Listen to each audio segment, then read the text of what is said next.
Hello and welcome to the Film Ireland podcast, celebrating filmmaking, storytelling and cinema across the island of Ireland. Today's episode is supported by Coimisiún Ní Meán. We're also delighted to partner with the Cork International Film Festival, which runs from the 7th to the 16th of November. And today we'll cover some of the wonderful film screening as part of this year's lineup. So check out the programme now on corkfilmfest.org. In a few minutes, Oscar O'Sullivan will be chatting with filmmaker Brendan Canty about his Irish language documentary Gealtra. Then our contributor Shane McKevitt catches up with Boorman and the Devil director David Kittredge about his film documenting the John Boorman feature The Exorcist II, which was filmed in Ireland. But first, have a listen as IMRO Award-winning journalist and reviewer Yuliia Riabova catches up with Cork's Director of Programming Aurélie Godet. Thanks so much for talking to me today. First of all, congratulations, it's 70th edition of Cork Film Festival. It's the longest going film festival in Ireland. And I just think the opening film is always very important because it sets the tone for the whole thing. So will you tell us a bit more about that, what opened the festival this year? Yes, absolutely. So Saipan is probably the single most anticipated Irish film of the year. So of course we're so happy to be able to open an anniversary, a big landmark anniversary edition with an Irish film that everybody wants to see here. And indeed we sold out very quickly. We do have a replay screening on the second day, Friday, which also sold out very quickly. The film's coming out on January 1st. And indeed, it is about Cork child, the football star Roy Keane. And it is about, let's say, an incident, if not a trauma in the sporting history for Ireland. The filmmakers went at it in a very respectful way, respectful of the facts, of the people of Ireland who might have been sincerely affected by it. And so whatever concerns they might have had making it, I think they did it well. So we have a first weekend of the festival ahead of us and it is full of events. Will you talk a bit more about that? And what was the focus of this year's festival?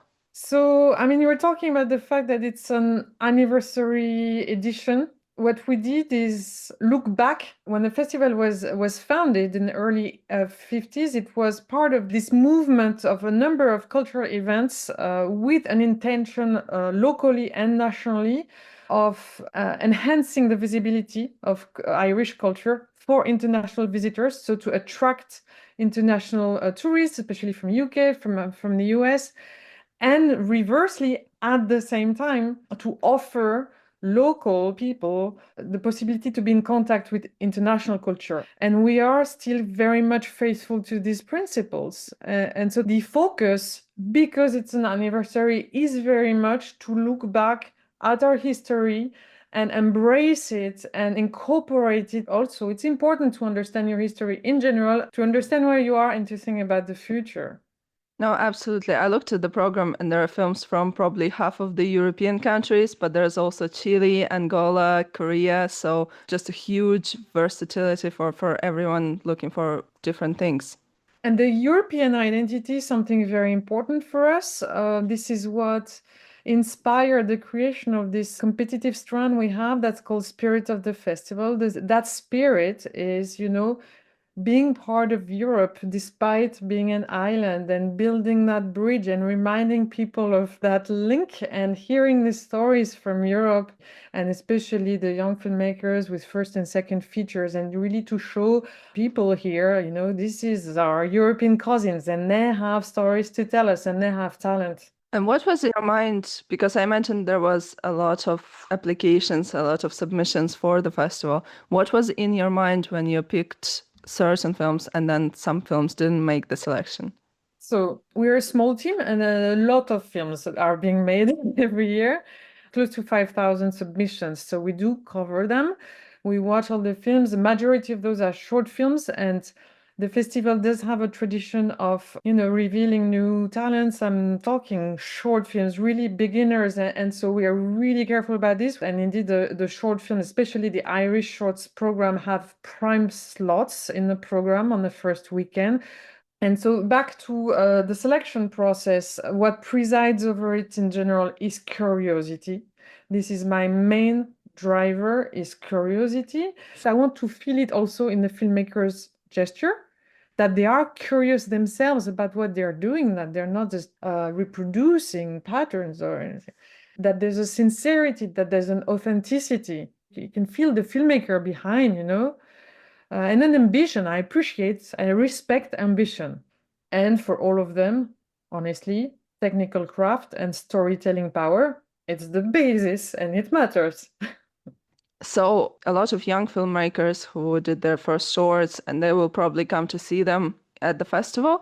And there is a lot of industry events happening for people from film industry. So would you talk a bit more about the industry events that are going on? Yes, we have a number of them. I must signal the fact that Ed Guiney, the co-founder and co-CEO of Element Pictures, is coming for a public conversation. That's this Sunday. And if you're interested in possibly a career in film, you can't not come to that. I mean, it's the single most influential and notable figure in the Irish industry. I'm sure he'll have very, very concrete tips and insight on the business side of things. And so our usual rendezvous for industry discussions are on the second week, Thursday and Friday. We have these industry days, Thursday being a first take. It's a training and development platform for young professionals or film students, anybody interested. You get to see the backstage side of things. And the second day of Industry Days is the Dog Day. Again, some case study on the film A Quiet Love, which was done with a mostly deaf cast and crew. Conversation with the filmmaker, Dennis Harvey, who has a filming competition on Saturday. Celtic Utopia, again, that's the thing. You have a film in the program, and then we make links, Then we have a few days later a conversation with the filmmaker and look at things closer. We also have an event organized by the National Talent Academy on the menopause awareness. And one of the filmmakers we have as a guest, she's Norwegian, Jannike Askevold. She has a filming competition, Spirit of the Festival, which is called Solo Mama. And she's the special guest of that menopause and the screen event. Perfect. And I also noticed there's a retrospective series of screenings. And I was wondering, is it something that you did for the 70th anniversary, or is it something that you do every year? Thank you for your question. Retrospective is a key part of a festival program. And in fact, there's this false idea that young people might not be interested in those. This is not true. You don't become a cinephile or truly interested in film by watching formatted content. This is not how you take cinema seriously and passionately. This is by watching masterpieces. So we have 8 films, and some of those films I only saw on TV, You want to see them on the biggest possible screen and with a great surround sound system. That's how you get entranced by cinema. And yeah, I suppose the last question now is, as much as opening matters, the closing of the festival matters as well. So if you could talk a little bit more about the closing feature. We actually have a double closing weekend. Our last evening is the Sunday, so we'll be showing Bradley Cooper's Is This Thing On? It's perfect film to close because it's dramatic comedy, smart filmmaking, and heartwarming at the same time. It will be like a sort of collective hug for us all to say goodbye. And the night before, we have another gala, which comes after a 20-minute award ceremony where we'll be presenting the Future Film Awards. And that film is Song Song Blue, about this tribute band for Neil Diamond. We're one of the first festivals in the world to show it. It only had its world premiere last week in LA. And it's a Christmas release, and it's like a seriously privileged preview screening there. You don't need to be a Neil Diamond fan to really, really enjoy Song Song Blue. It's super, super moving, and mostly Hugh Jackman and Kate Hudson. Mega Oscar vibes there. They're incredible. Sorry, please, I hope nobody will get really mad at me. And if they do, that means they reach the end of the podcast, so it's a good sign. But I prefer Hugh Jackman's voice to Neil Diamond's. Fair. I would say fair. I'm a huge fan of Hugh Jackman. Thank you so much, Aurélie. Thanks for talking to us. And I wish you the best festival ever and happy 70 years. Oh my God. Thanks for your interest and your enthusiasm commenting about the program. See you at the screenings. Now, journalist, filmmaker and actor Oscar O'Sullivan catches up with Brendan Canty to talk about his Irish language documentary Gealtra. So, my name is Oscar O'Sullivan. I'm here today interviewing Cork filmmaker Brendan Canty. Brendan, thank you so much for being here. Thank you so much for having me. We'll start, I suppose, with the start. Very basic question. How did you get into filmmaking originally? So I wanted to be a football coach originally when I was about 15 or 16. And in transition year of secondary school, I sat next to a guy who was called Mark, who was into filmmaking. And one day he was like, do you want to make a film? And I was always, in fairness, up for anything. So I said I'd give it a lash. And still to this day, it was probably the best crack I've ever had. And I think that was just a bunch of people coming together to create something was like different than anything else. And then you have this piece, almost like it's like a memory of like your time having a laugh or spent working on this. There was this great reward and it was fun. And I just got the buzz after that. And I just kept, at the start, I was just making kind of silly sketches with my friends and stuff like that. But it progressed into college. I ended up making some music videos, and then I had a bit of success with that, which led to TV commercials, which led to films. Yeah. As you said, you worked in music with Christie debut in cinemas. How was that? Was it very different having a project that big in terms of the promotion of it and the reaction to it? How did it feel? Yes, it was definitely something I've never experienced before. It wasn't a shock to me, I guess, because we had so many years building up to it. You get used to the process and you know what's coming. But it was still incredible to be a part of, and I feel very privileged to be. I don't think many people get to make their own, direct their own feature film that's set in their own hometown, and with a lot of with everything the film does, it was really special to see it come out to big audiences and get the reaction that it did. It was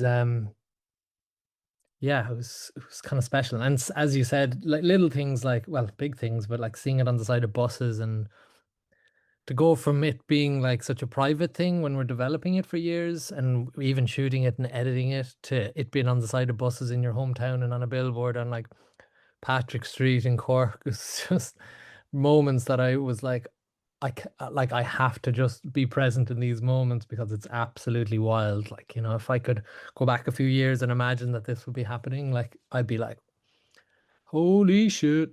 And it's been a very busy year now because you have another film debuting in the Cork Film Festival. Is it the pronunciation on this, is it Gealtra or Gealtra? Yeah, Gealtra. Yeah. Gealtra. So I suppose, where did the idea to do Gealtra come from originally?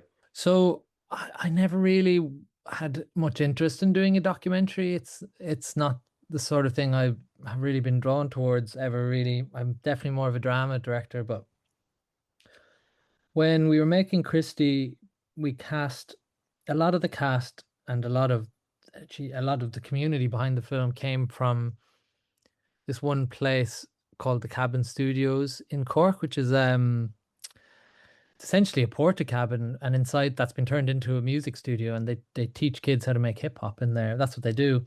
But it's a really special place, and it's kind of like a youth club, and it's like a sanctuary for all these young people, and like it kind of set the tone of our whole film, the vibe and energy of that place. And the young people who come through it are all so talented and so confident and so well-mannered and charming. And we made a short film called Christie in 2019, and I was really kind of hooked on the place. I've been quite involved with the place since, making music videos and running workshops during COVID and just going to gigs and stuff like that. I've always been such a part, and developing Christie, obviously our feature film, and expanding it. But when we were making Christie, I was like, man, and that they had the single The Spark that came out then, and just so they went a bit more global, and they got more eyes on them. And they were getting a lot of attention, like surface level attention, like about the song and stuff. But I was like, the magic of that place is not the track that they put out with like a billion hits. It's actually what it is doing to these young people and how it's empowering them, and what that energy is about, because there's such an amazing energy there. And so I was like, there has to be a documentary done in this place. And Colm Hogan, who's the DOP on Christie, he's shot a lot of docs, and he has a production company that's made a few, and he said there's a scheme through TG Cahir which would be great for this, because they definitely like documentaries that kind of focus more on people in the margins or marginalized communities and stuff like that. And they love, because it's Irish language, but they love kind of forward facing stuff like your kneecaps and stuff like that, like a kind of not the old traditional way of that you'd imagine Irish programs being. And so anyway, I decided I'd put in an application, and we were successful. And I'm able to say this now, but definitely I wanted to tell a story about the cabin and like the Irish language. I'm not a Gaeilgeoir, I'm not an Irish speaker. I wish I was, but that was definitely something I was like, I'll try and shoehorn that in, or like figure out how to do that later. And kind of like everything that comes with the cabin and Christie and stuff like that, that too had a really nice flow to it, because the like the cabin, like I'm not actually sure, like I'm not sure what I would have done with them without having the Irish language thing. Because so basically what we did was we gave them the challenge to write all these tracks in Irish and stuff like that, and that was actually a big challenge for them. And if they were just to write songs in English or something, I mean, they're so used to doing that, I don't think it would have pushed them into a new space or something like that. So it was amazing from that point of view. But very organically, this guy Seamus Barasulawan, who's an Irish language rapper from Listowel in Kerry, he just so happened to be doing workshops up the cabin around that time, totally coincidental. So we were like, okay, whoa. And I know there's a Gael Cloister in the school right next to the cabin who are very involved with the cabin as well. So a lot of stuff was happening. So the Irish thing actually became a big part of the story. One, it helped give the kids a challenge, which was really important in digging into like what the cabin's about and how it affects those kids, and to seeing them being really like have to work for something. But also then we got to explore how how hip hop and rap can transform these young people, but also how it can transform language, and it was just really interesting. And then just exploring creativity and community and how it can have an impact on learning language, instead of just your traditional ways of being taught language and stuff like that. And so it became a very interesting project and really eye-opening for me. And that's something I thought was very interesting in the film, was the way it went into the ways that new culture can connect with the old culture, to kind of reviving the Irish language through the hip hop that way. So that's something you said that just kind of came about naturally through the filming. I think so. Like I'm awful at Irish, and I hated learning it in school. And only recently I've kind of been like, God, I wish I knew it now that I wish I had more Irish and stuff. But yeah, but I think the way I would have thought about the Irish language would have is stuck back in primary school. It's stuck back in this, poor way that it's taught, like, kind of front loading the teaching with the grammar and learning all these, whereas the language is so poetic and like so magical, and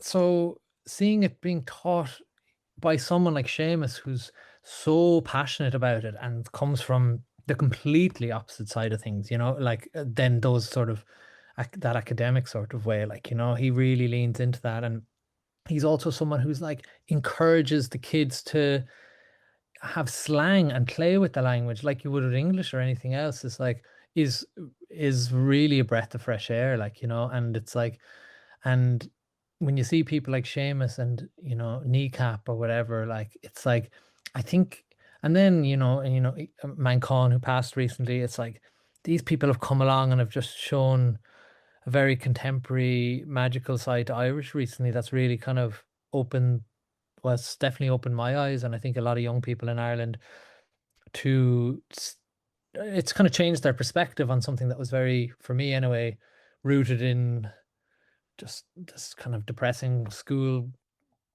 learning of it, you know. Yeah. Yeah. So to touch on the style of the film, I thought the way it was shot, it's very intimate and it's very observational. There's no voice of God narration. There's just a lot of kind of observing them doing what they do. I was wondering, because everyone in it is so natural and so themselves, was there any bit of awkwardness at the start with the cameras, or were they just into it straight away? No, and look, it was an easy enough documentary to for myself to do, because I know, as I said, I haven't done many other docs, but I know with docs a lot of research has to be done and a lot of getting to know the people and allowing them to trust you has to be done. But I've kind of done that through my feature film and through doing music videos and through doing those workshops I was talking about. So I'm very much part of this community and I'm very trusted in there. So they know me so well, and there's that, and there's also the fact that they're all performers. They're all used to making music videos, you know, they're all used to being on stage. So it just makes, they're all just so natural in front of the camera anyway. So those two things combined make it like the most easy place, make them those easy subjects ever to stick a camera, and they're going to be natural. Yeah, and because music plays such a big part in the film, there's so many musical interludes, basically a lot of music videos Yeah. interspersed throughout it. You'd say obviously your background doing music videos. Do you think that helped you Yeah, 100%. with a unique approach to the film? And if you've seen Christie, so Christie, we had like a rule on Christie of like, this is going to be all handheld, and like, but that isn't my background. Like I have done videos that are handheld, but I've done all sorts of stuff, like everything really. I've experimented. I've worked with Steadicam. I've worked with drones. I've done everything you can think of, and that was just a choice, and it was the right choice for Christie. But when I came to this, I was, because it's the same landscape as Christie, I was so excited to, you know, open up my toy box and bring out all these other tools and shoot it in a more cinematic, poetic way. And there's slow motion in there, and it's like, yeah. So I was dying to make it more. Music video is the right word given my background, but I would have said more poetic or playful or meditative in a way, or something like that. Just make it more of a experimental in a very like not commercial way, but in an accessible way or something like that, you know. And like finding kids, like, you know, for like, I love leaning into stuff like, you know, these kids on the street who are just like, can I be in your film? Can I be in your film? Can I be in your film? And I'm like, oh, what skills can you do? Like, you got to have good skills if you want to be in my film. She's a disco dancer. It's like, a disco dancer. I disco dance every Tuesday in Farranry. All right, will you disco dance for us now? No bother. And it's like, all right, she disco dances in the middle of the street. I'm like, this is unbelievable. Steady cam, slow mo, like you're away, like, you know, it's like magic. Exactly. There's a lot of moments like that in the film when you're going through the environment. Yeah. And I've seen in a few of your short films as well, you always do this with the spaces that the characters inhabit. There's a certain way you shoot them that they're often like, it's often very empty. There will be one person Yeah. moving Okay. through it. Is there kind of a meaning you have behind that when you go for a shot like that? Oh, that's a lovely observation. I don't know. There probably is something. I'd have to think about that. But there is something powerful about somebody inhabiting a big space by themselves or something like that. And, you know, like that girl dancing in the neighborhood or something like that. It's just like as if she's just in her bedroom or something. There's something very powerful and freeing being like, this is my world and here I am fully expressing myself. That and then if on it in a different tone, it can be like, can capture just like isolation or or in a music video-y way, it can capture just their internal thoughts, or it can feel a bit like internal or something, or yeah, I don't know. That's a really nice observation though. Yeah, I'd have to think about that. Yeah. And I suppose there's that similar moment near the end where Seamus is walking around doing the poem Yeah, of praise, yeah. which is wonderful. I was thinking during it, where did that come from? Was that always the sort of ending you had in mind, or was it just a suggestion while you were working on it? No, I had that in mind from the start. I think because I didn't, because I realized I don't come from a documentary background. I don't necessarily want to become a documentary filmmaker. So I was like, I don't want to try and maybe before, if I wanted to like make a music video, like that was a narrative video, I would have studied music videos, or same with anything else I kind of wanted to recreate. But for this, I was like, I actually don't want to recreate anything. I want to just try and tell the story in my own way or something like that, and not lean on other documentaries, or not take on any references from any other documentaries. And I was like, I want this to be observed. I don't want someone to tell the story. I want to tell the story by just being in these intimate moments with them. And I really want it to be kind of poetic then, and like because I love that about music videos. Just like I always felt like if you can, and this was more visual, but if you had just like stuff that was like a metaphor, a visual metaphor or something, I always felt like if the metaphor had such meaning, that even if the audience watching it doesn't get that meaning specifically, they can feel it. Not all the time, but in general. And with the Seamus thing, I was just like, because he's a poet, and I was like, I don't want him describing what's going on. I was like, I want him to do a reflection of his time through his poem. And I guess I was kind of inspired by, there was that Dave Tynan, Emmett Kerwin short film years ago, Just Saying, where he does a spoken word piece walking around Dublin, and it was very powerful. I was like, that was an inspiration, definitely. And yeah, I just wanted to do something that was experimental and different, and have kind of poetic reflection, but that had heart, and that you can take what you want from it, really, like, but is kind of a moment of, I think the whole doc is kind of like, is a balance of just these observed realist moments with, well, realist is obviously a doc, but with these poetic music video moments or something like that. I thought it leaned into that, and it was also me just experimenting. Absolutely. I've been challenged on that as well by the people financing it as well. Like, we had to I had to earn that, and rightly so. Like, it's like, which was interesting. Like, really, it wasn't making people feel for a while, so we needed to play with the structure to really like earn that moment, and I'm glad we did. Yeah, so I suppose that's the question: is if people aren't telling you no, are you really doing something exciting? Yeah, exactly. Yeah, I remember expecting people to love it more, and they were like, "Man, we're not sure that bit works. Maybe cut that." And I was like, "I'm not cutting that, but I hear you. I need to make it work." Like, I'd never be stubborn like that. I'm like, if someone says, if a few people are like, "That's not working," I'm like, well, that's fair enough. I need to make it work then. I need to, you know.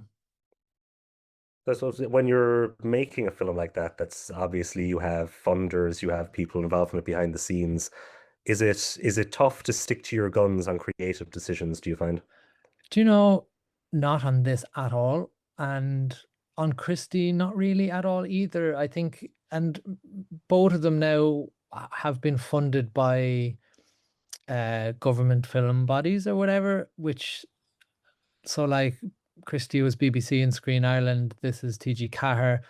So there's not that much commercial pressure to, like, if it was a studio, for example, I think I probably would, because they're like, well, this isn't going to sell to this audience or whatever. This is too abstract. This is too what. But and this was also Arts Council funded, so like they're like, they give you notes and stuff. But at the end of the day, I probably could have just went, well, I'm not doing any of your notes. That wouldn't have been a great argument. But they can't, like, they are they they're using taxpayers' money to to give to fund an artist. You know, you kind of have to let the artist do its thing. You can't have these national broadcasters getting in the way of artists their funding. You know what I mean? So anyway, but they don't. They're so like the trusting, and they give you feedback, and I'll always take feedback on board, and often it's great. So anyway, that's a long-winded answer to your question, but in short, I've been very blessed with TG Cahir, with the Arts Council, with BBC, and with Screen Ireland in how much trust and breadth they've given me, but also in how smart their notes have been. And they've always, across the board, understood, I think, what I want to do. And even when I push back on stuff, trusted that I am doing the right thing or something like that, you know? Mm-hmm. So it's Gealtra is premiering at the Cork Film Fest. It's this Friday, I believe? Yeah, it's this Friday at 8:15 p.m. in the Everyman Theatre as part of the Cork Film Festival. Excellent. And do you enjoy seeing your films up on a big screen with an audience, or is it kind of like embarrassing? No, Are you kind of whinging at the reaction? No, I do, of course. Especially this, well, I'm well used to it this year now because Christy has been playing so much.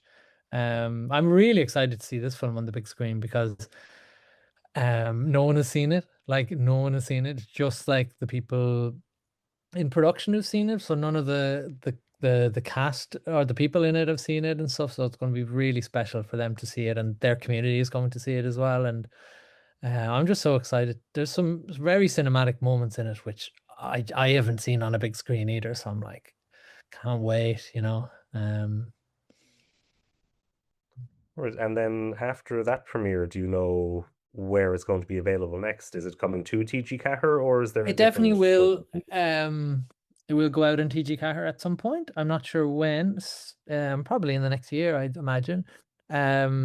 Hopefully we'll do a few more festivals before that. It's all a bit TBC at the moment, but the idea is it'll do a bit of a festival run, and I'd love it to play for. I love to do lots of school screenings and stuff like that. I feel like it's such it's a film for young people, like, you know, and especially young people, and like even that experience that when I talk about the Irish language and how I had this impression about it and this anxiety around it that I think a lot of people who aren't Irish speakers share. I'm like, I wish I could have seen something like this back when I was in kid, you know, and just kind of gives you okay, there's a different side to this language, which is modern and urban and exciting and poetic, and you know, I'm like, okay, it's not just what you're getting in school, like, you know, it's just, and there's another way to learn it as well, like, and it's not just learning grammar off the board. No, exactly, you know, it's not the meaning behind the words. Yes, exactly. I think that's a great idea with the schools. Absolutely, I'd love to see that happen. I've got a few smaller questions here then at the end, which we fly through these. So what's your plans for your next project? Do you have anything in the works? I have two films in the works, very early days. So they're not even in development yet. So I'm kind of in pre-development with them, working on with writers, two drama films. And then we're working on a TV show, again, still just developing it. It's maybe a bit further down the line than the others, set in the Christie world, about there's a character in Christie, a wheelchair user, called Robot, and it's a show that's called Robot. It's focused on him and his family, and it's all about life with disability, and kind of, but not just with him, with his family and stuff like that. And we're excited about that. And other than that, I'm just pitching on stuff. I'll hopefully get a direct some television soon. That's the kind of last final frontier for me, which I'd love to do. That's it, really. Is there any genre you'd love to work in that you haven't tried before? No, I don't think so. I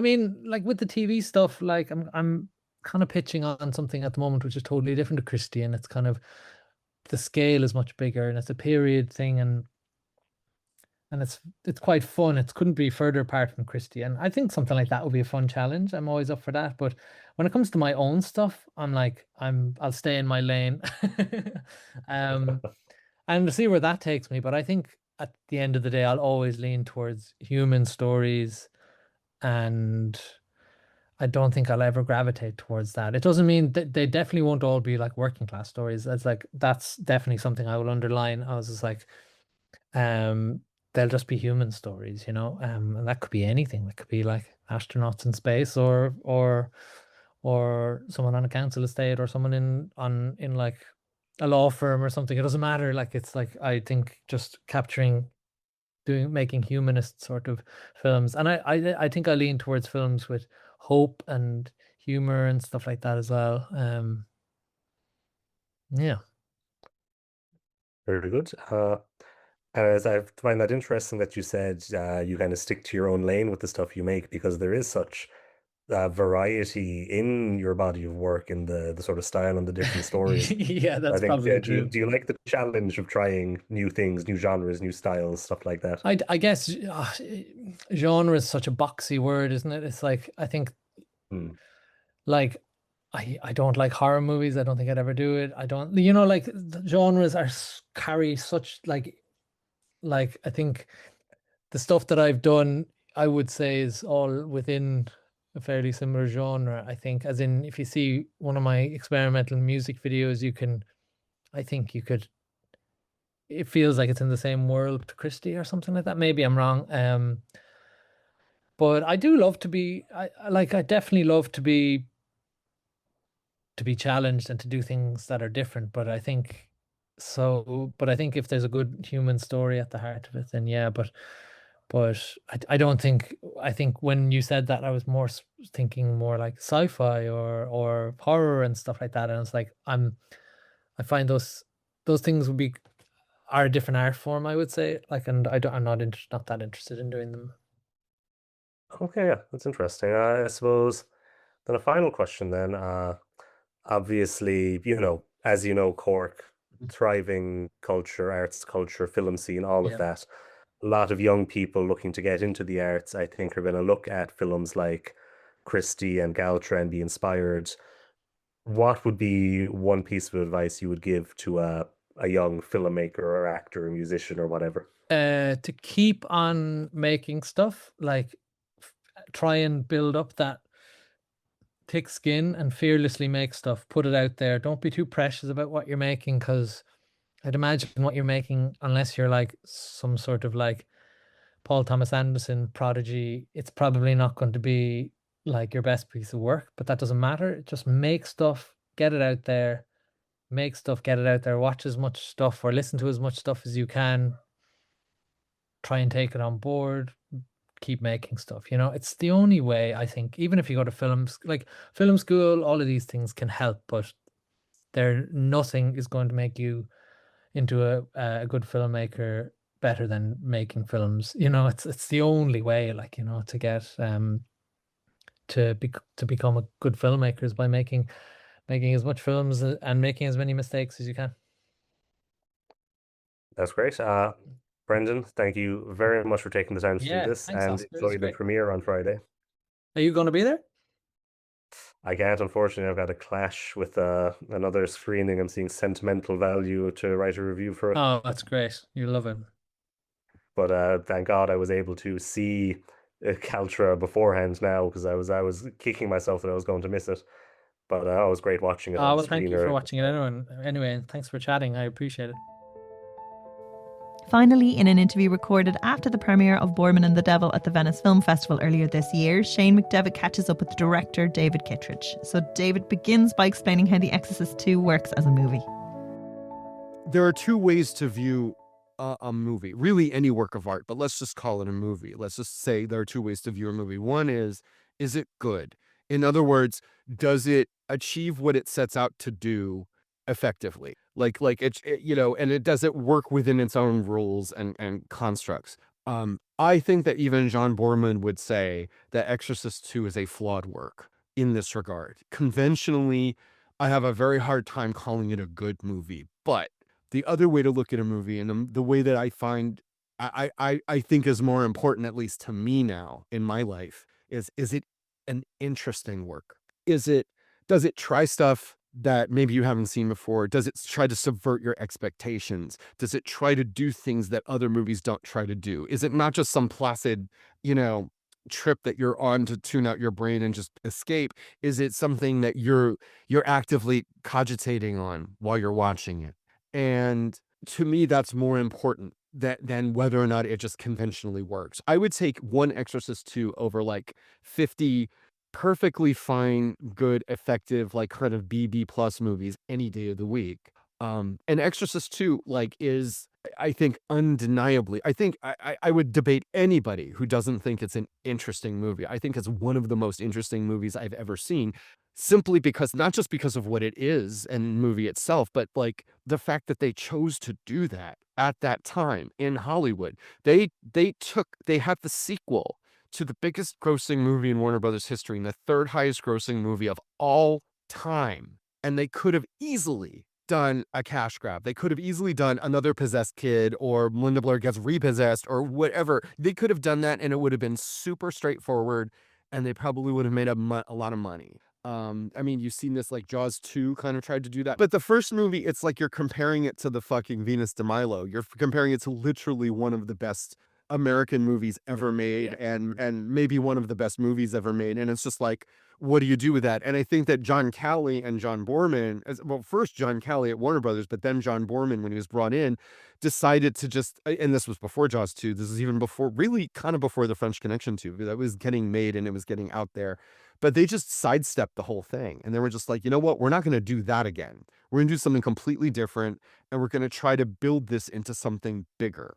And they still wanted to make an A-list movie. They still wanted to make a quality movie that was going to be nominated for Oscars, like the first one, and acclaimed and everything.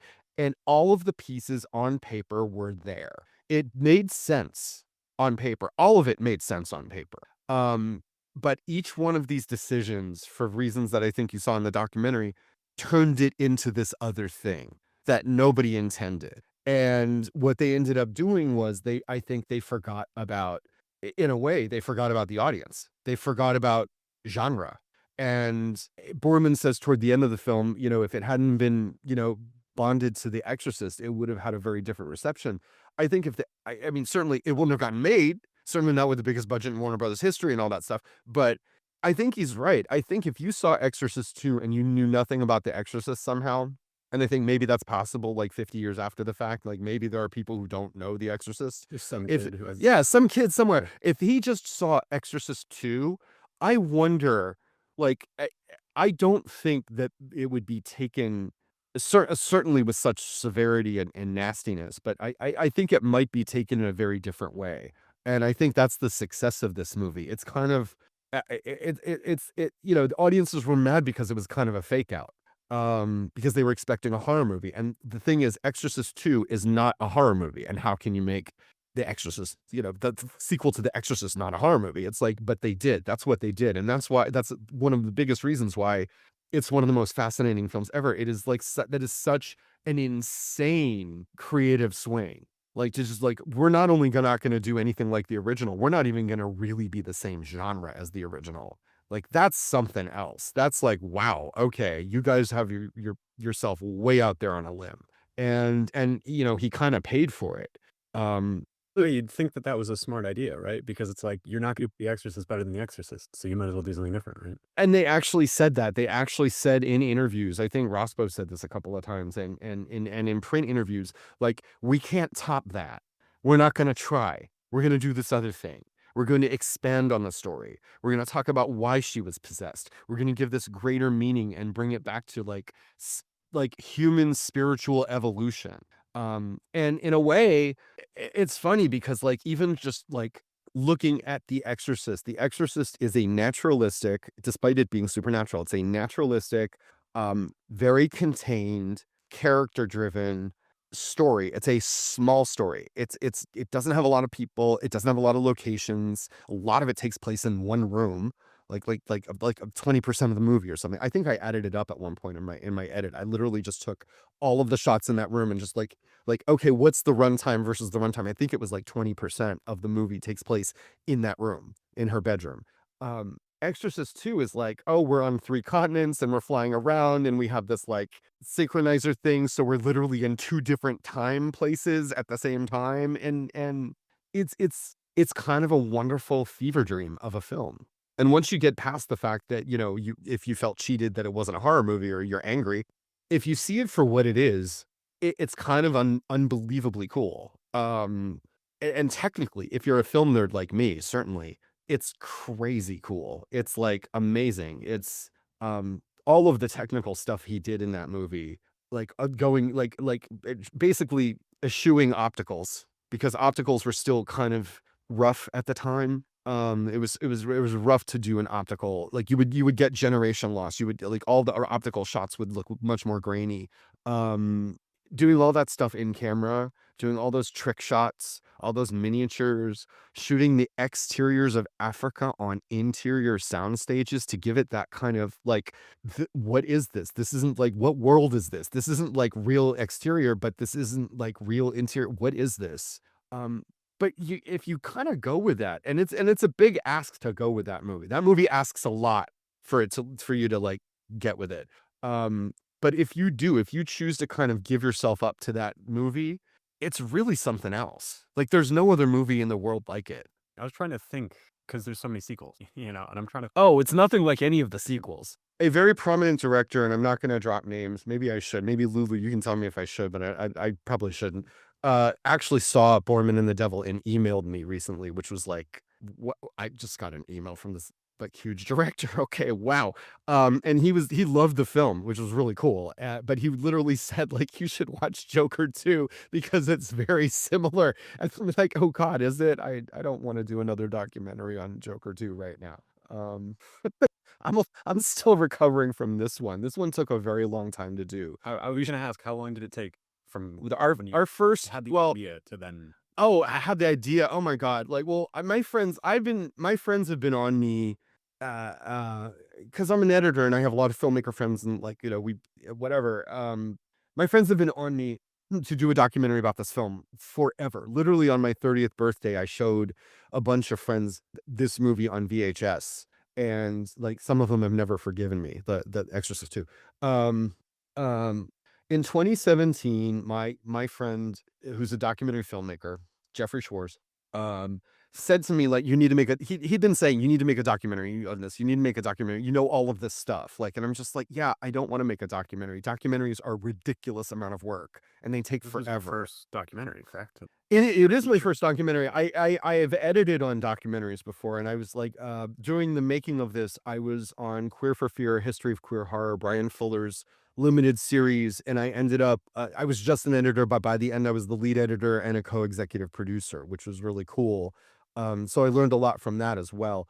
But yeah, this is the first documentary I've ever directed, and kind of originated and written and edited and stuff like. What was I saying? Oh yeah, so in 2017, basically Jeffrey told me, he said, if you don't make this documentary, no one will make this documentary, and these people will die, and no one will tell this story, and that'll be it. And that made me very upset.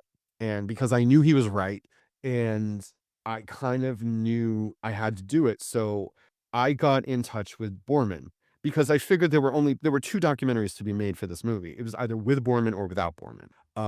And once Boorman said yes, and I was very nervous about that, because this is a movie that Boorman has almost never talked about. There are literal retrospectives of Boorman's work that show nearly every movie he's ever made except The Heretic. Literally, I think there was one at Film Forum a few years ago, and I think a couple at the end, but it's like, no Heretic. That's it. Everything but The Heretic. And he just, I felt like this must be so painful for him. And I wrote this initial email, and we introduced ourselves, and that was lovely. And he wrote me back. I was so thrilled. And then I was like, look, I feel like this had to have been a baptism by fire for you, because I had read the making of book and I knew that he'd gotten sick. I knew that like there were all sorts of things going on the set, and he was under all this pressure, and they were rushed to finish because they had the production schedule got pushed so radically into post-production. And everything took longer and was more expensive, and it was just the snowball of horrific production stuff. And the way that it was taken, and the way that he was vilified, personally vilified. I mean, the reviews, some of them were like, oh, it's a cash grab. And I'm just like, you know what? This is the opposite of a cash grab. A cash grab would have been easy. A cash grab would have been another possessed kid or whatever. This was like something completely different. And it really astounded me how almost none of the reviewers in 1977, this were overwhelmingly just snide and dismissive, like really did not give any credit to any of the amazing work in this film. I mean, it's one thing not to like it. It's another thing to be like, oh, you just, it's a cash grab. You just did it for the money. I'm like, no, one is actually a critique, and one is, you, the critic, being kind of a dirtbag. Yeah, at the time. Well, I mean, yeah, and it's like, I think there's certainly valid criticisms to make, but calling it a cash grab was not one of them. Like, it's the furthest thing from it. And I told him, I said, it must have been very difficult. It must have been a baptism by fire. And I said, I really appreciate, and I think this is why he did it, why he agreed to do it. I said, I really appreciate your decision to shoot on sound stages, because it reminded me a lot of Black Narcissus. And I had no idea he was a Powell & Pressburger fan. And I mean, I should have put that together. I guess he's British, and they're like, icons of British cinema. They were like the best directing duo. Just their films were decades ahead of their time. Like Life of Colonel Blimp, The Red Shoes, Matter of Life and Death. Astounding films, and Black Narcissus. And it was because of that, he was just like, yes, I was inspired by that to like create these other, like he wanted to reject naturalism entirely, which is weird because the first movie was all about naturalism. Friedkin, French Connection, and Exorcist were two of the most naturalistic big budget movies you've ever seen. So when he agreed to interview, that we finally interviewed in February of 2018. And that was the first interview. That was literally the first thing that I shot for this film. And he gave me a day. He sat for me for an entire day. And I have this interview, and I have to release some of the stuff I didn't use, because it's 2.5 hours of him, edited down, 2.5 hours of him, and the best stories you've just ever heard of this. I could have made a documentary simply out of his interview alone. And once I had that interview, I was like, okay, I have to see this all the way through now. And then I was lucky enough to get in touch with Linda Blair, who said yes. I got in touch with Roswell Pallenberg, who said yes. I got Louise Fletcher, who said yes. And those were the first 4. And those were, certainly the biggest and most prominent ones. And I shot them all before the pandemic. And then the pandemic kind of blew a hole in our schedule. It was between that and the fact that I got on Queer for Fear, which took me out for like a couple of years or more. And that's kind of why it took so long. If it hadn't been for the pandemic, this would have been finished at least 2 or 3 years earlier. But I have to say, the going over it, the cutting, this incredibly difficult process of cutting this thing and getting it exactly right, which took years. It took, as I think I said, it took 2 years between the initial rough assembly and the final cut. Seeing the film now, it's everything I wanted it to be, and it flows really well, and audiences seem to really love it, and it's really enormously validating, like to be invited to Venice, to the world premiere at the Venice Film Festival, and to get into Beyond Fest, which is really difficult as well, and to have this kind of response to the film. I can't really wrap my head around it yet. It's kind of like I don't even know how to process the fact that Venice happened. I did want to ask, because I was so like, I thought it was amazing how many people you had interviewed for the, Yeah. like, Is it really that many? I guess it is. It's like, I thought it was crazy. I was like, I could, like, new people kept popping up, and I was like, how did he like track this random guy down? Well, like the track guy who was at preview screening. How do you find that random? that was funny. Okay, so who's an adult now, That was obviously. yeah, that's Chris Landers. That was through social media. So like there are Exorcist II groups on Facebook and stuff like that. And I'm on, because I'm a fan of cult movies. So I know a lot of people in the cult movie sphere and the horror movie sphere and like the genre and like all that stuff. So I'm in these groups. I never post, but sometimes I read them. And there was this one thing there's another one. I think it's just like old newspaper advertisements. Like people literally go through and like scan or like grab old newspaper advertisements for movies from like the 70s or the 60s or the 80s or something, and then they just post it. And it's always cool to see those key arts, like starts today at the Ziegfeld, like, whatever, back in like 1972 or whatever. So I think somebody posted on there or on one of the genre sites, Exorcist II, and then somebody brought up, because this is a story that's known, that there was a test screening that went horribly awry. And Rospo thought it was in Brentwood. I learned that it was in Pasadena. I don't know what theater it was in Pasadena. I've always wanted to try to find it, but I can't. Chris doesn't remember. But Chris posted at bottom, was like, "Oh yeah, I was at that test screening in Pasadena. That was a trip." And I was like, and I'm like immediately DMing him. I'm like, "Dude, like what? Hold on. Were you really at that previous screening?" He was like, "Yeah, it was my friend that like stood up and like screamed at the executives." I'm like, "Okay, we have to talk." And I got his phone number and we like chatted. I'm like, "Look, I really need to shoot you for this documentary. I'm making a documentary on Exorcist II, and I just need you to tell the story of like, I need you to tell like going in, walking in. I need you to tell me everything you saw and heard." And we did. We shot him. I think we shot him on the same day as we shot Victor Sue, who was the second AD. Who now Victor has like this enormous career. You can look him on the IMDb. It's like he's like a god of production. He's worked on everything for the last 50 years. He's amazing. But he, like, and another thing, by the way, unrelated, but you can circle back. Everybody that I interviewed for this film remembered this shoot like it was yesterday. It was uncanny. It had such an impression on everybody. And this is 50 years ago. And these are people who have worked on so many hundreds of movies and TV shows. Like Ron Vargas shot like half of Murder, She Wrote, I think, or something. Like he's like, it'd be like these people like, and Victor Sue has worked on like so much. Melissa Scoff has had this enormous career in casting. But everybody remembered this movie. Literally these details, like it was yesterday. Like this was such a huge, impactful movie for all of these people. It was crazy.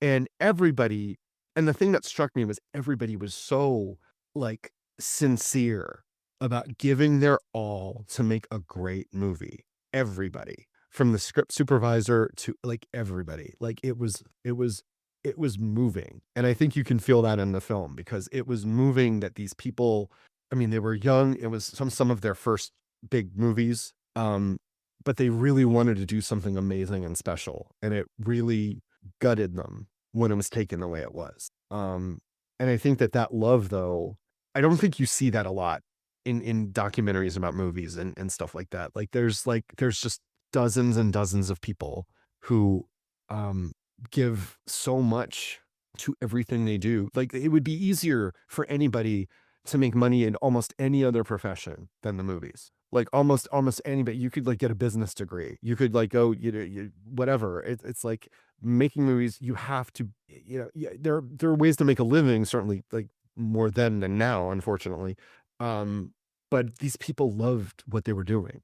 And that includes Boorman.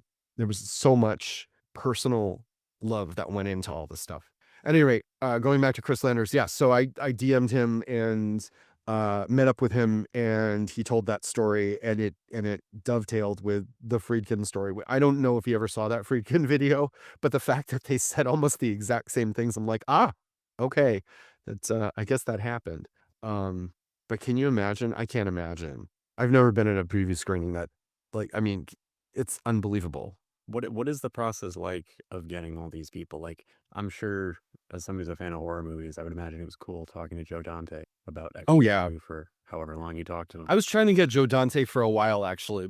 Well, I mean, Joe Dante, It's just a matter of sending emails. Yeah, actually, kind of. It's a matter of, well, it's not just a matter of sending emails. It's like a matter of persistence. And it's a matter of like not being annoying, but being persistent.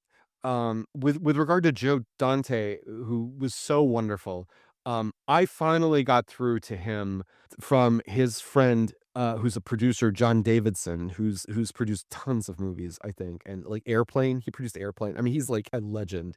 And John knew my friend Ed Herrera, who's a DP who actually lives in the same building as I do, and shot so Ed knew about the documentary. Ed told John Davidson. John Davidson flipped out. He's like, doesn't he know that Joe Dante actually loves Exorcist 2? And I'm like, yeah, I've been trying to get in touch with him, but I can't get to him. John got to him. Joe wrote me, and that's how that happened. Mike Flanagan I got because Brian Fuller, and Brian Fuller is a good friend of mine, and I worked with him for like 2+ years, almost 3 years, on Queer for Fear. I was like, basically he directed the episode and I edited with him, so I was literally in a room with Brian Fuller for months and months and months getting that thing to be great. And Brian had seen an early cut and was like, giving me some notes about like, cut this, move this, blah blah blah. And so that's how, because Brian was friends with Mike Flanagan, that's how that happened. As far as everybody else, it was literally just internet sleuthing. I found Bonnie, the script supervisor. I don't remember how. It was from some listing somewhere, because she had changed her name. Her last name was not Prendergast anymore, but it is in the film. Victor Sue, I think the same way. Ron Vargas, I think the same way. I think it was literally just, and I talked to other crew members who we didn't end up shooting for various reasons. Gary Lydiard, who's I think the makeup guy, he lives in Provo. We simply just couldn't get out there. There was a second AC named Leslie Hill, who was one of the first women in the ASC. And you can see her briefly in a photograph. She lives in North Carolina. I didn't have the budget to fly to North Carolina. One of the camera operators, Nick McLean, we didn't end up shooting, but he's in Malibu. He ended up going from camera operator to DP, and he shot movies like The Goonies. So who else? Garrett Brown, actually, I know through other DP friends of mine, because he's a legend. Everybody knows Garrett. He's amazing. I don't know. It's literally, it's time, it's persistence, it's calls, it's and honestly, like, not to toot my own horn, but it's like, it's also about knowing the facts, knowing your shit. It's like, I knew this story and I knew kind of what happened and how it kind of came about. And when I would talk to these people, I think it was evident that I wasn't just interested in making some stupid movie about like, oh, they call it the worst movie ever or whatever. They knew what I was trying to do. They knew I was trying to kind of honor the ambition and the sincerity of what went into it, while at the same time telling the story of like, this is the beginning of the end of the Hollywood New Wave, and you're seeing it in real time. This was one of the first to fall.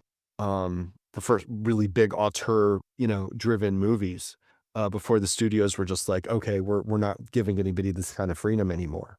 And that really happened after Heaven's Gate. I mean, like, when I made Boorman and the Devil, honestly, what I was telling people, I'm just like, I want to make something that is up there with Hearts of Darkness, and which is really like, arrogant, I'm sure, but I like Lights more, if that. Oh, thank you. That's very sweet. I'll take it. I'm not saying anything bad about Hearts of Darkness. I just No, that's Hearts of Darkness is an astonishing film. But I was like, if I can't, I don't want this to be a making of movie, because it's not a making of movie. And especially after I interviewed Boorman, I realized it wasn't a making of movie. This is a movie about making movies at a moment in time where you could make personal visions, actual art for art's sake, in an enormous budget with an enormous canvas, because audiences at that time in this country especially were hungry for something different and something interesting. And I don't know what we need to do as a culture to get there again. I think that it was very kind of like once in a lifetime thing, simply because people had never seen movies in America like the movies of the Hollywood New Wave, because and I'm talking about broadly. I'm not talking about the people in the cities who could see the 400 Blows or who could see Breathless or who could see the Seven Samurai or any of the movies or Bergman or any of that stuff, any of the movies that inspired the Hollywood New Wave, which inspired these directors. But these were movies with big American stars in English from big American studios, which were suddenly telling stories in these really different, much more challenging ways and much more challenging stories and much more challenging subject matter, because the MPAA, the Motion Picture Association of America, had just started in 1968 with a rating system. And once you had a rating system, suddenly creators could put almost whatever they wanted in movie. Because you had that cover. The production code from the 30s had finally collapsed. Nobody had to be afraid of what some censor in some state was going to think of it, because you had your rating. And suddenly, that and the fact that the Hollywood New Wave happened and like movies like Bonnie and Clyde, it just blew the doors open. And suddenly big studios, especially Warner Brothers was one of the biggest with John Calley and Ted Ashley, were trusting directors with their visions. I mean, you look at the output from Warner Brothers during this time, and it's absolutely unbelievable. I mean, they had their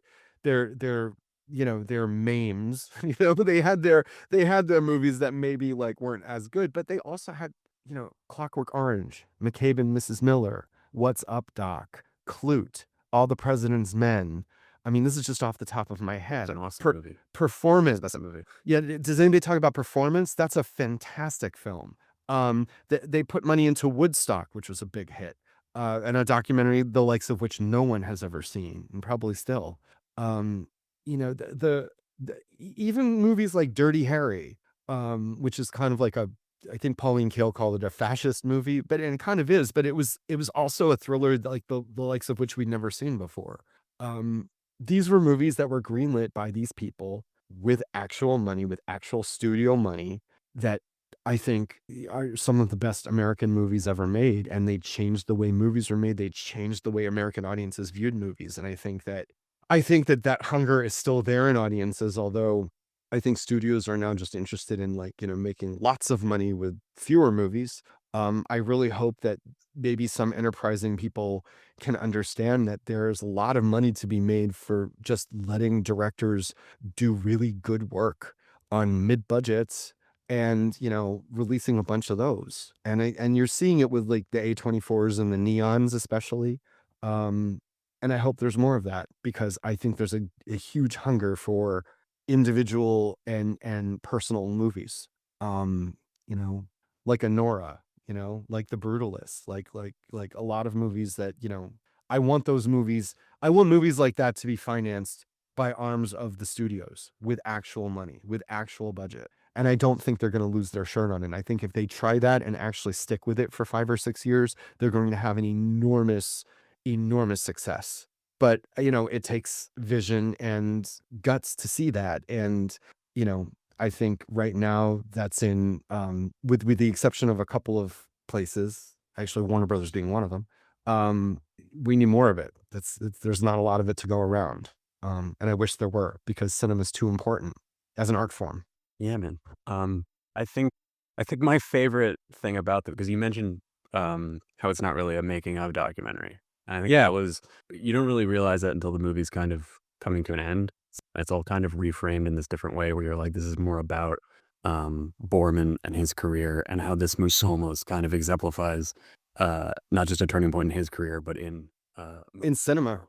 Yeah, in American cinema, certainly. And it's funny because like when we were cutting it and recutting it, and we, by me, I mean I mean, there were a lot of, I would get notes about like, why are we spending the first 20 minutes with movies that aren't The Exorcist? Why do we care about Boorman for the first 20 minutes? And, and I would get notes like, why do we need to know about like, whatever. I sound bitter. But I got into Venice, so whatever. Yeah, it worked out. It worked out okay. I'm glad I stuck with my guns, because it was always a movie about an artist making something, stretching beyond his own, the capabilities he thought he had, to make something really, really amazing and huge and sincere and thought-provoking. And so much thought and careful attention and love was put into this. And imploded in the most horrific way. In the most horrific way any movie can, I think. Like, I can't think of a worse reception to a movie. I'm sure there have been. Yeah, and because it was so, like, I tell people, like, yeah, they were recutting it while it was in wide release, and they're just like, they were what? Insane when And I'm like, they were recutting it while it was in wide release. You would go see it on like a Friday, and then by the following like Wednesday, it would have the different ending or a different beginning or whatever. And it was like, it's you know, somebody called it a cautionary tale. I think it's not a cautionary tale. I think it's about the necessity for taking risks. I think Boorman had to make that film. And I think he had to go through this, because I think if he hadn't, we wouldn't have Excalibur. We wouldn't have the Emerald Forest. Like, or if we did, they wouldn't be as good, honestly. He took so many lessons and techniques from The Heretic into his subsequent work. He learned from this perceived failure. He learned so much. He learned about the audience. He learned about filmmaking. He learned about himself. And I think there's nothing more profound one can say about any artist doing any work. If there's anything I wanted to do with this movie, like the real impetus for me making it was, I wanted to make artists know that failure isn't the worst thing in the world. You have to court failure. You have to push yourself to that point where it could absolutely just fall apart and fail. And certainly I'm living proof, because it took 7 years for me to make this movie. And I had long since accepted that, like, you know what, this could just play a couple of festivals maybe, and then just kind of like, you know, eke out there on some, you know, somewhere, like, you know, some DVD or the desert of Amazon Prime somewhere in the back, like, yeah, or whatever, like, nobody, or Tubi, actually people watch Tubi, but it's just like, it's very possible. Actually. Oh, I know. I love Tubi. I love Tubi. Don't get me wrong. More movies there than anywhere else. It's really cool. They have a lot of really good stuff, but it's like, I really wanted filmmakers especially to be inspired by this, to be like, you know what? Boorman survived that. I can survive this. I'm going to do this thing that's important to me. I'm going to do this thing that pushes the boundaries and that challenges the audience. I'm an audience member that wants to be challenged. That's more important to me than a movie being good. I want a filmmaker to bring to that film something interesting and different and personal.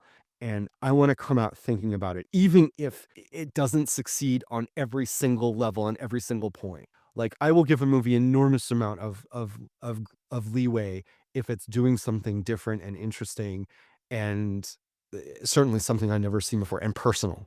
And I think I would love to reorient so many people working or trying to work in this business into that mindset, because I think if that happened, if we just made more movies that were like that, we would see a very different cinema landscape now, and I think a much more successful one. Awesome, dude. Thank you so much for a lot of fun. I do have one last question. I know we're kind of Okay, go for it. well. No, it's fine. No, that's fine. Let's go on. I think I know the answer to this, but do you think Exorcist? I'm going to be really annoying and basically go back to say, like, Exorcist 2 doesn't work the way that it thinks it does. Exorcist 2 was designed to have an effect on an audience in a certain way, and I don't think it succeeds on that level. But Exorcist 2 is one of the most fascinating and interesting movies I have ever seen. And I think for anybody who loves cinema or anybody who respects cinema, Exorcist 2 is one of the most must-see movies I can think of, especially if you're interested in learning about American movies of the 70s. I think it's a genuinely important movie to watch and understand, because I think that what it was trying to do and what happened to it kind of encapsulates what happened to American cinema. And I think there's something to be learned from that. And I think there's also, like, even right now in 2025, I think there's a path that this movie can teach us. Like, even though that movie was not a success, but I think it can, I think the fact that it exists and the fact that we were doing things like that, I think we absolutely need to get back to that. I think studios need to get back to taking risks on projects that are more challenging to sell and more challenging to get out there. And I think that, you know, if they did that, they would have success beyond the likes of which they even understand. Awesome. Dude, I had a lot of fun with this. Thank you. Me too. I did love the movie. Shane, it was great meeting you. I'll talk to you later. I'm going to watch Exorcist 2 tonight. Oh, enjoy. And email me. Let me know what you think. Awesome. Thank you so much. So thanks so much for listening. So the Cork International Film Festival runs from the 7th to the 16th of November. So make sure to check out corkfilmfest.org for the full lineup.